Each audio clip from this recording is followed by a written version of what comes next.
Good morning. So here's the thing. Started off my week this last week pretty messed up. I got one of those Keurig coffee makers. I actually have two of them. One went down a few weeks back. Now the other one went down. Washer and dryer, both gone, toast. Washer was shaking like crazy. Now it doesn't work at all. Dryer doesn't even come on.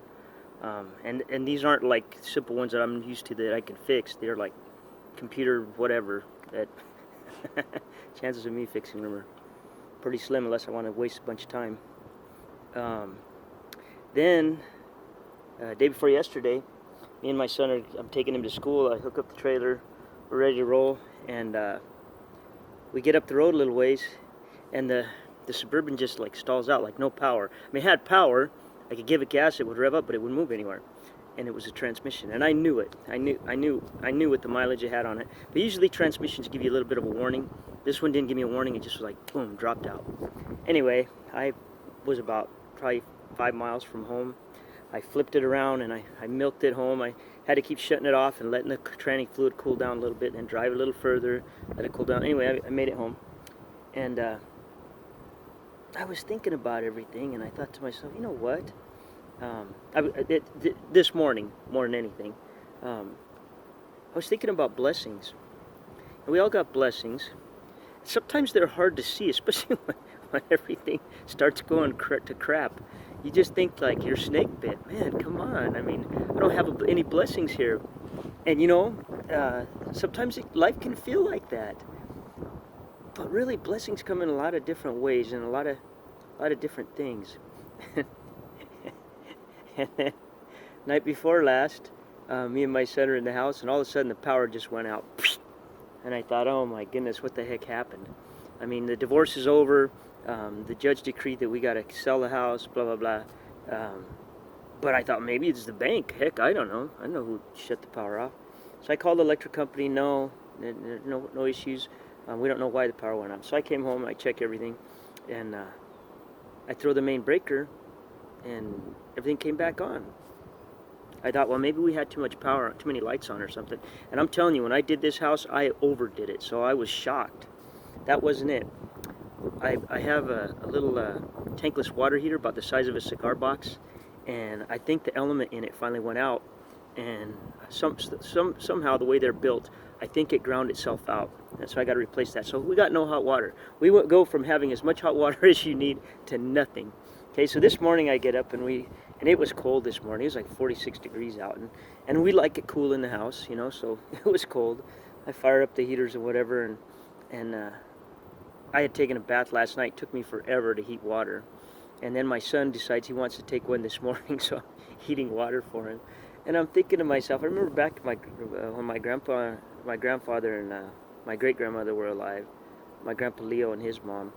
And we'd go into their house, and he had one of those big old gas stoves, and he had pots with water on them all the time going, all the time. So it's kind of humid in there all the time.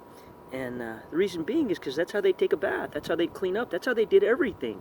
They had a big old cast iron, a galvanized tub that they would take a bath in or whatever. And when I was a kid, it was just Grandpa's house. I never thought about what he did, you know, how he got along. But it inspired me, and I thought to myself, you know what? Grandpa did this for years. So anyway, I heated me up some water, and I cleaned up, shaved, and whatever. Then I got heated up water for my son so he could take a bath like he wanted to and whatever. And I was thinking about it, and he did not too long ago. He did a whole load of clothes out in the tub. I mean, he washed his own clothes. I mean, a lot of it. And then he hung it out on the deck and to dry.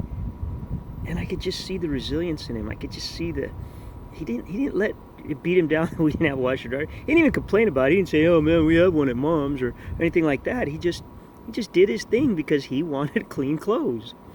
And as I was going about doing my thing because I wanted to be clean and because I wanted him to be clean, I heated up some water for the stove or for the dishes, and then I was out of my instant coffee, so I had some grounds there, and I heated me up some coffee and got me a napkin, put some grounds in there, twisted it up, and made me a couple cups of coffee this morning. And I mean, things were just a little rougher than usual.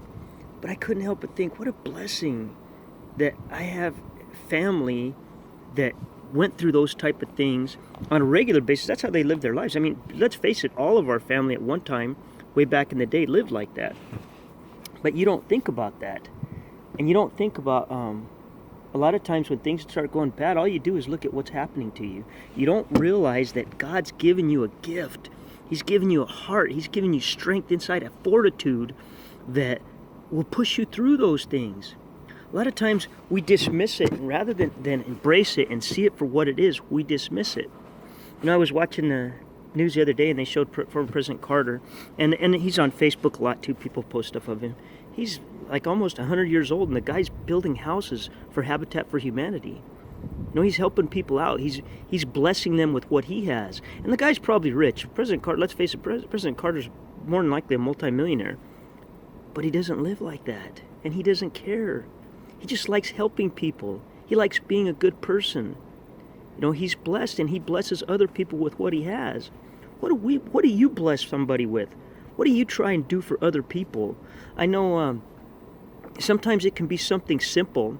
I know for me, after my second divorce, my faith really waned. I mean, it really waned, especially since it was already on its way out, my first divorce.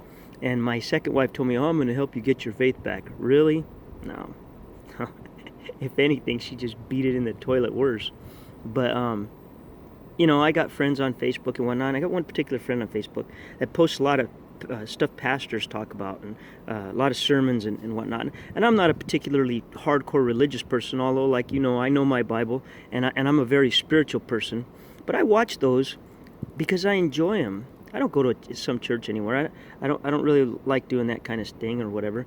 But I do enjoy those sermons. It builds me up. It pumps me up. Do I agree with everything that they say? No. Do I think some of it a little overboard on some things? Yeah, maybe. But for the most part, it's encouraging to me, and it's a blessing to me. And the fact that that person had the courage just to post those things, their faith, in hopes that maybe it would build somebody else up. Man, you don't know what you can do, that you're going to lift somebody up, that you're going to give them another day to keep fighting, another minute, another ounce of strength to push a little harder to get through that locked door. So what I'm trying to say here is, count your blessings and look deep. I mean, really look deep. Blessings aren't always the physical things that we see. Sometimes blessings are the way we act, or the way we feel deep down, or what we're capable of, or what you can give to somebody else that you don't even realize costs a thing. It doesn't even cost anything, just a little bit of your time. This last week, me and my son put in a floor for a gal. Basically, she didn't even pay for my gas, to be honest. I've been over to her house so many times. She's an older gal. I did some work for her sister. Needs a little bit of help trying to get into her religion right now, and in a hurry to trying to get her house ready so that her pastor can come bless her house and whatnot. And me and my son went and did her floor. And my son was asking me, how much would this normally cost? And I was telling him, and he was like, well, then why are we doing this? I said, you see the look on that lady's face?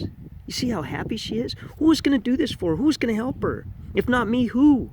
Now, I don't have a bunch. I don't have a lot of material things. I don't have a lot of money stashed or anything like that. But I have ability in my hands, and I have a brain that allows me to think, to calm down in tough situations, to calm down and think things through, and how I can get things done. So I've been able to help her out on the cheap. Get her. We put her a new tile kitchen floor. We're going to be doing some texturing over there. I can't do what President Carter does. I don't have the time or the money. I have a good friend on Facebook that her and her family travel the world helping people. She helps them with their hearing. To me, that's awesome. That's incredible. I can't do those things. I don't have that kind of money. I don't have that kind of time. But I can do things in my local community.